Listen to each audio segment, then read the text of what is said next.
Welcome home, racing fans. Well, I told myself I wasn't going to do it, and well, here we are. I've got the latest Tyrrell P34 from Scalextric. I had to have it.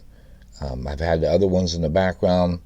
They're just wonderful cars. To me, there's just nothing quite as unique and iconic in Formula One racing as these cars. I mean, they just catch the eye. The dual steering, the dual front wheels, a six-wheeler. It's just, it was a big deal back then, and it's still a big deal today. So, enthusiast of that time period, well, I don't have to tell you anything. The history of these cars is very interesting to read about. I suggest you look up the videos and read the history on this car. It was brief, but very, very very eye-catching. I'll just put it like that. Scalextric has done a good job on the outside. Nothing is perfect. We can nitpick scale detail all day long. Lack of, I guess, but I still think they've captured it pretty well in our scale. Of course, it's in line with a slimline motor, has the bar magnet back here, and right out of the box, it runs okay. The tires are a little hard. We're going to discuss changing the tires and doing some tune-up. And another thing you need to be aware of is it does have a milder motor than the ones in the background. The older cars still have the 27, 28K slimline motors, and this one it's right under 20K, but I'm going to call it a 20K motor. Much better suited for these cars, in my opinion. So if you're just getting started, this is an excellent motor in here, and you don't have to change a thing. But for me to match it up with these cars, we've got a little work to do. So we'll get right to that and to the road test. But just as it is right out of the box, it's a pretty nice car. The price, well, Scalextric is charging a premium these days. But, I balked about it, but I still bought it. So I can't really say too much. Anyway, let's get right to the tuning and the road test.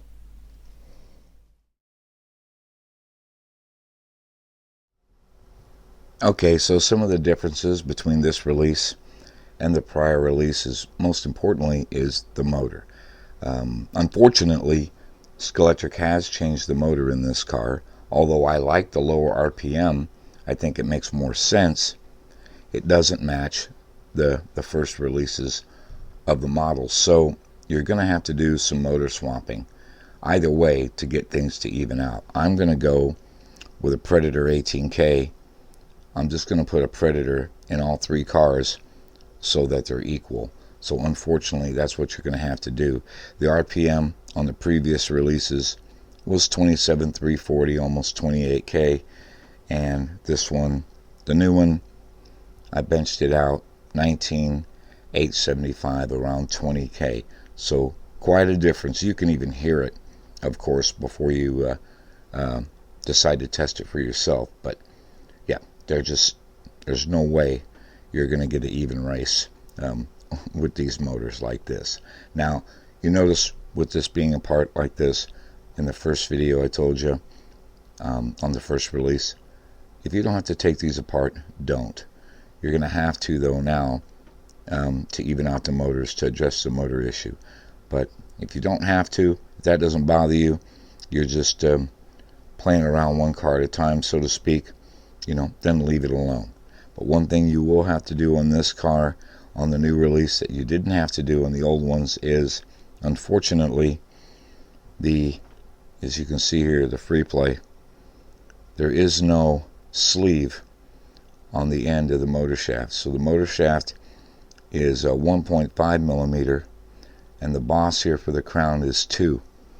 And that means you'll need some tubing. Slockhart Corner has this tubing for you to order, pretty inexpensive, and you're going to cut a very, very small sleeve the end of the motor so that this sits in here like this and reduces that side-to-side free play so you don't damage these gears. I'm not going to say you will damage the gears if you don't sleeve it, but that amount of free play, well, I'm just not comfortable with that. So I'm going to go ahead and put a sleeve on the end of the motor. Why they didn't include it when the The first releases have it is beyond me. Scalextric does things nowadays. In the last couple of years, Scalextric's done some things that really don't make sense, and well, this is just one more on a long list. So just be aware of this if you decide to race this in anger, so to speak, that you might want to take care of this issue by putting that tubing there. So there you have it. Oh, and finally, when you are taking it apart, like I said, you have a good chance that you're going to break something just because of the design. I have this snap back in place to show you that you have to get past this exhaust, and you'll notice right here, I did this on purpose, is that this is bent and broken right here, and I'm going to have to glue that back once I put it back together again.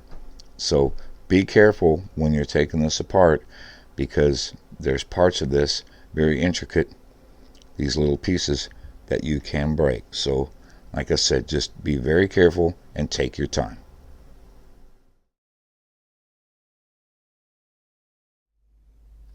Okay, so I slipped the tubing onto the end right here. We've measured it, and you can just hold that on there by hand, just like so, and with pressure bring it around. You know kind of where your mark is. You don't want to cut the motor shaft, and now you can hold that, use your Dremel, and cut it proud a little bit, like the thickness of a disc past there. That way you absolutely know you haven't taken off any motor shaft and you haven't made this too short. So I'll cut it right about here. Leaving it on the motor shaft just helps this. It's almost impossible to hold. It'll just fly away when you try to turn it around and trim it. So I just find the easiest way is just to mount it right here on the motor and let the motor shaft hold it. So another way of doing this, if you don't like using the motor, is you can just use a toothpick. I just take it and put the tubing on there and kind of press it on there tight. You can twist it to make sure it holds it pretty well, and then just go ahead and cut it where you have it marked. And you can use some magnets like this just in case it flies away. It could catch it right here. Even though it's stainless, there still is some magnetic properties, so as you can see. So hopefully it won't fly around your shop and be lost forever. And now you can see I've cut it a little bit proud. You can see that there, and we still have to deburr it. So now, same method again. You can just hold it up to the Dremel here and get it flush, or if you're not comfortable with that, you can just use a file until you get it right. As far as adhesive goes, I don't really use a lot of adhesive with these. They'll be held in place once you mount the motor. This isn't going to go anywhere. If you want to, you can put a little bit of CA glue or some nail polish there and just press it on to let it dry. But if you don't want to, you don't have to. Okay, that was pretty easy to do. I installed the pinion. In this case, I used a slotted 9-tooth pinion to match the 9 that came off of there. The Predator motor isn't knurled like the Scalextric motor, so you have to change to a brass pinion, press-on pinion. You can use MR slot car or slot it. I just ordered a slotted in bulk. Then I cut the tubing, put it on the end of the motor, as you can see there, and now there's like zero slop. And that's what we want. Compared to without the sleeve, well, you saw the video, there's a big difference. So I'm very happy with that. So make sure to add this sleeve. Predator motor 18K, that'll be more than enough. And as you can see, since I had this out, I took the liberty of adding some lead. I'm using a very thin sheet lead. You don't want to go too thick here because you'll foul the motor. Probably around 1 mil or less. You can get some cell stick lead, different thicknesses from places like Slot Car Corner. I'll show you a graphic. It's always good to have some of that on hand. Not a whole lot of room, but enough. I added 5 grams here, and it feels pretty good. You wouldn't think so, but in non-magnet form, this really helps. This really helps these cars track just a little bit better. So I look forward to putting it together and seeing how it goes. Oh yeah, nice and smooth, good acceleration, 18K Predator motor. It's a great motor for a smaller track. I like it out here. And this is a classic after all, and I just don't like the 2728K is just too much in my opinion. Way overpowered. For a big track, maybe not, but I think this is more than enough. But it could still stand some work on the guide. There's a lot of free play there, but not bad. Not bad given its location. Just a fun, unique car. Yeah. I'll take it. Got some lap times in the 3.7s. Good enough for me. So there you have it. I'm not upset with the purchase. Yes, it's a little pricey, but what am I going to do? I had to have that third player out here, right? So now I have 3 lanes. I'm pretty happy. If you're fans of this car, it's like I said, it's almost a no-brainer. You might as well just get it. You don't want to wait, and then you know how that goes, and then pay 2 to 3 times as much later down the line. So if I were you, I would just pay now, and then you have it in your collection. So I appreciate Scalextric taking the time to do this car. I'm surprised it took this long, but I'm finally glad to see it. So again, if you're fans of the car, I have to give it a thumbs up, and you need it in your collection.